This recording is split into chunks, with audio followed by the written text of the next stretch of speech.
একেলগে তিনিখন bike update দিছে। এখন হৈছে এখন ভাৰ্চন V4খন, এইখন হৈছে MT-15 ভাৰ্চন 3, আৰু লগতে যিখন ইমাৰ আৰু R15 সেইখনো নতুন এটা ভাৰ্চন তেওঁলোকে আপডেট দিছে ফেব্ৰুৱাৰী মাহত।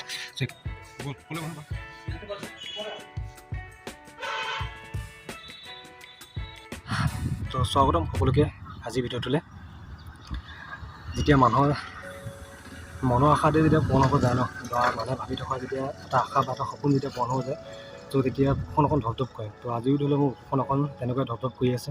তো আজি পূৰণ হ'ব এনেকুৱা নহয়, কিন্তু সেই সপোন বা সেই আশাটো পূৰণৰ দিশে গৈ আছে। তো সপোনটো হৈছে এনেকুৱা যে চবেই যেতিয়া কিবা নহয় কিবা এটা কামত যেতিয়া ব্যস্ত থাকে ন, তেতিয়া চবকে এখন বাহনৰ প্ৰয়োজন হয়। বিশেষকৈ ল'ৰা বা ছোৱালী যদি কিবা এটা কামত ব্যস্ত যদি থাকে, বা ঘৰৰ পৰা যদি আপ ডাউন কৰিবলগীয়া যদি হয় কিবা এটা কামত, তেতিয়া তোৰ এখন বাহনৰ প্ৰয়োজন হয়। তেনেকুৱা নহয় যে আগতে মোৰ বাহন নাছিলে, তো আগতে এখন বাহন আছিলে। আগতে এখন মোৰ বাহন আছিলে, বাহন মানে এখন ছেকেণ্ড হেণ্ড বাহন এখন আছিলে, কিন্তু ছেকেণ্ড হেণ্ড বাইক এখন আছিলে, যিখন ভাৰতৰ লগতে মই নিজে লৈছিলোঁ বাৰু, নিজৰ পইচা বা নিজৰ কষ্ট পইচা লৈছিলোঁ। তো ঠিক এতিয়াও ধৰি লওক তেনেকুৱা এখন দুচকীয়া বাহনেই ল'বলৈ গৈ আছোঁ।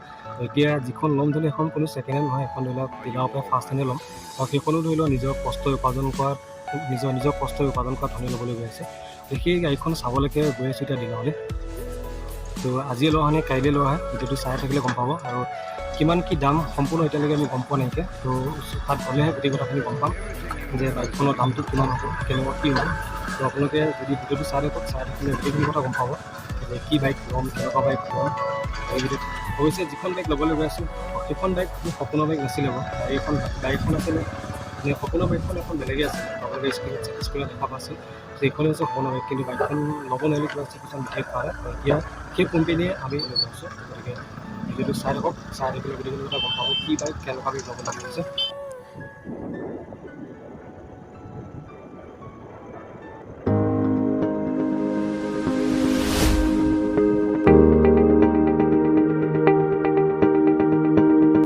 টাউন আহি পেলাই এটা ট্ৰেফিক জামত ফচি গ'লোঁ। তো প্ৰায় এই জেগাখিনি ট্ৰেফিক জাম হোৱা দেখা যায়। তো আহি পালোহি ডিলাৰটো, য়ামাহা ডিলাৰ ফিউচাৰ বাইক। চ' ইয়াতে আহি পেলাই আপোনালোকে নিজৰ যিখন ফিউচাৰ বাইকখন কিনিব পাৰিব। তো ফিউচাৰ বাইকখন প্ৰেজেণ্টতে আছে। তো এই ডিলাৰ আহিলোঁ, আৰু লগতে এই ডিলাৰত আমাৰ গাঁৱৰ মানুহ এজনে কাম কৰি, মানুহজনকো লগ পালোঁ ইয়াতে আহি পেলাই। চ' দেখিছে য়ামাহাৰ ধুনীয়া ধুনীয়া বাইকবিলাক। চ' ডিলাৰটো এই গ্ৰাউণ্ড ফ্ল'ৰত আছে, আৰু যিখিনি বাইক আপডেট হৈ আহিছে সেই আপডেট হোৱা বাইকখিনি ওপৰ ফ্ল'ৰত আছে। চ' ওপৰ ফ্ল'ৰত আমি এতিয়া গৈ আছোঁ। তো যিখন বাইকৰ কথা কৈছিলোঁ, তো বাইকখন আছে এইখনে।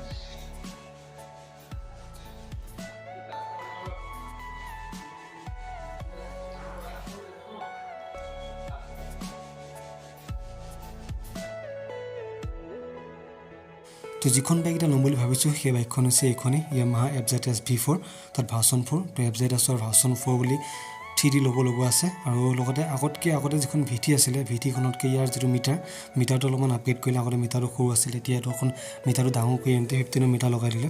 আৰু লগতে ইয়াৰ যিকেইটা ইণ্ডিকেটৰকেইটা আগতে হেল'জন আছিলে, এতিয়া ইণ্ডিকেটৰকেইটা LED লগালে। তাত LED ইণ্ডিকেটৰ দিলে, আগতে আগফালেও LED ইণ্ডিকেটৰ, পিছফালেও LED ইণ্ডিকেটৰ। আৰু ইয়াৰ যিটো টেংকি হয়, টেংকিটোত FZS ভাৰ্চন 4 বুলি এটা 3D ল'ব লগা আছে। এনেকৈ দেখা পাইছে FZS ভাৰ্চন 4.0, তাত ভাৰ্চন 4। তো টেংকিত যদি লক্ষ্য কৰি এটা লিখা থাকে E20, চ' E20 অৰ্থ হৈছে ইথানল 20। তো আমি যদি পেট্ৰল পাম্পত যদি তেল ভৰাব যাওঁ, তাত লিখা থাকে E10। তাত আজিকালি পেট্ৰলত 10% ইথানল মিক্স থাকে, যাতে পলিউশ্যনটো কম হয়। ঠিক সেইদৰে যদি পেট্ৰলত যদি 20% যদি ইথানল মিক্স কৰি দিয়ে, তেনে সেই পেট্ৰল দি পেলাই আমি FZS V4খন চলাব পাৰিম। আৰু সেইদৰে ঠিক FZS V4 ইঞ্জিনটো তৈয়াৰ কৰা হৈছে E20 কালাৰ। ৰেড কালাৰটো এতিয়ালৈকে অহা নাই। ইয়াত দুটা কালাৰ আছে, গ্ৰে আৰু বেক কালাৰ। এইটো হৈছে গ্ৰে কালাৰ, এইটো হৈছে বেক কালাৰ। দামটো ইয়াৰ যিটো অনৰোড প্ৰাইচ হয় 1,46,000 মান পৰি যাব অনৰোড প্ৰাইচটো।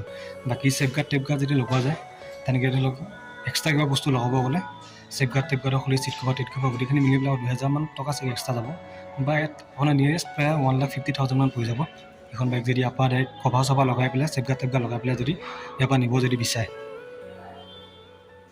আমাৰ কোম্পানীয়ে একেলগে তিনিখন বাইক আপডেট দিছে। এখন হৈছে এখন ভাৰ্চন V4খন, এইখন হৈছে MT-15 ভাৰ্চন 3, আৰু লগতে যিখন ইমাৰ আৰু R15 সেইখনো নতুন এটা ভাৰ্চন তেওঁলোকে আপডেট দিছে ফেব্ৰুৱাৰী মাহত। চ' একেলগে তিনিখন ভাৰ্চন আপডেট দিছে। বাকী লুকটো যদি চাব যায়, তো গোটেইখন বাইকৰ লুকটো ধামাকায়। চ' ইয়ালৈ আহিলে মানে ইখন বাইকো টানে, সিখন বাইকো টানে, ইখন বাইকো ল'বলৈ মন যায়, সিখন বাইকো ল'বলৈ মন যায়, তেনেকুৱা ষ্টাইল হয়। বাকী ইয়াত অহাৰ পিছত কি হ'ব লগা, মানে গোটেই বাইকৰ পৰা দেখি পেলাই এনেকুৱা লাগে যে কোনখন বাইক ল'ম তেনেকুৱা লাগি যায়। গোটেই বাইককেইখনো লুককেইটা ধুনীয়া ধামাকা দেখিবলৈ। তো গোটেইকেইখন বাইকৈ লাগিলে FZS কওঁ বা MT-15 কওঁ বা R15 কওঁ, গোটেইখন বাইকৰ লুককেইটা ধামাকা। তথাপিও চবৰে এটা এতিয়ালৈকে চইচ এটা থাকে। সেই চইচটো মানে ভাবিছিলোঁ যিখন বাইক সেইখন বাইক এতিয়ালৈকে অহা নাইকিয়া। তো সেইখন বাইক বহুদিন হ'ল, সেই মানে যিখন বাইক ল'ম বুলি ভাবিছিলোঁ সেইখন বাইক এতিয়ালৈকে অহা নাইকিয়া। প্ৰায় আজি 1.5 বছৰমান ৱেইট কৰিলোঁ সেই বাইকখনৰ কাৰণে, এতিয়ালৈকে অহা নাইকিয়া। ভাবিছিলোঁ যে আৰু এবছৰমান ৰাখি দিওঁ বা 6-7 মাহমান ৰাখি দিওঁ ভাবিছিলোঁ, কিন্তু কেতিয়াবা পৰিস্থিতি এনেকুৱা হৈ যায় যে মানে বাইক পৰিস্থিতি মানে এনেকুৱা হয় যে আপুনি ল'বলগীয়া হয়, মানে সেই তাৰপিছত একো উপায় নাথাকে আৰু যে আপুনি আপোনাৰ প্ৰয়োজন হ'ব আপুনি এতিয়াই লওক, বাইকখন লওকে, তাৰপৰা বেলেগ উপায় নাথাকে। গতিকে মোৰ তেনেকুৱা এটা পৰিস্থিতি হৈছে এতিয়া, বাইকখন নল'লে মানে নচলে মানে এতিয়া, যিহেতু ডেইলি আপ ডাউন কৰোঁ, যে ডেইলি আপ ডাউন কৰিবৰ কাৰণে এখন বাইকখন লাগে।